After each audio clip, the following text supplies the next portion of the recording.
Welcome back to Chemistry Regents with Ms. Sun and Mr. Saracola. Today we're going to be talking about some very important topics, so it's really important that you guys watch this video and make sure that you understand it. All right, we're going to be talking about valence electrons, and in class you guys are going to be learning about Lewis dot diagrams. So as you're due now, we want you to answer the following questions. An atom of sodium has an electron configuration of 281. The sodium atom loses one electron from its third principal energy level when it reacts with an atom of fluorine. A, what is the new electron configuration of sodium? B, what is the charge on the sodium ion? Note this word ion. And C, what is the term used to describe a sodium atom that lost an electron? Is it a cation or is it an anion? All right, and we'll go over the answers in class tomorrow. So, you guys have some notes. You know the drill. Double click on the drawing in order to make an annotation and hit save and close once you're done. Also, at the very least, you need to have this stuff down, okay? And at the very best, you also understand it really, really well. So valence electrons. What are valence electrons? They are the electrons on the outermost orbital or the shell of an atom. They are the electrons that are the furthest away from the nucleus in each individual atom.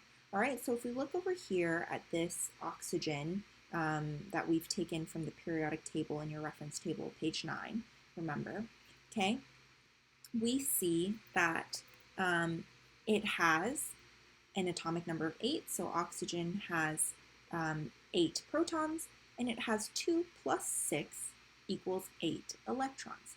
However, 2 of these electrons are in the inner shell, right? Very, very close to this oxygen atom, if we imagine this is the nucleus, right? And then 6 of these electrons are in the second outer shell. And so this number right here that we've circled for you is to show you that the 6 that are in the outermost shell of this oxygen is how many valence electrons oxygen has. And these are how many electrons that are free to bond with other atoms to form molecules and compounds. All right? So if we look at, from your PhET simulation, a model of oxygen, right? We see it has 8 protons hidden in here.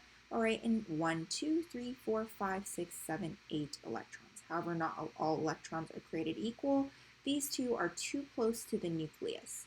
They're too, because of the negative charge, they're too powerfully attracted to the nucleus to be able to leave the oxygen. But these ones out here, these 6 that are in the outer shell of the oxygen, they're freer to go about to do their own business. Okay? So the number of valence electrons is incredibly important, and it's incredibly important that you're able to identify on site via the periodic table how many valence electrons an atom has, because the number of valence electrons determines the chemical properties of an element, and that's hugely important, right? Because if different atoms have different valence electrons and you're unable to determine, then you're not going to know what type of chemical properties that atom has, what it will or won't form compounds or molecules with, etc., etc.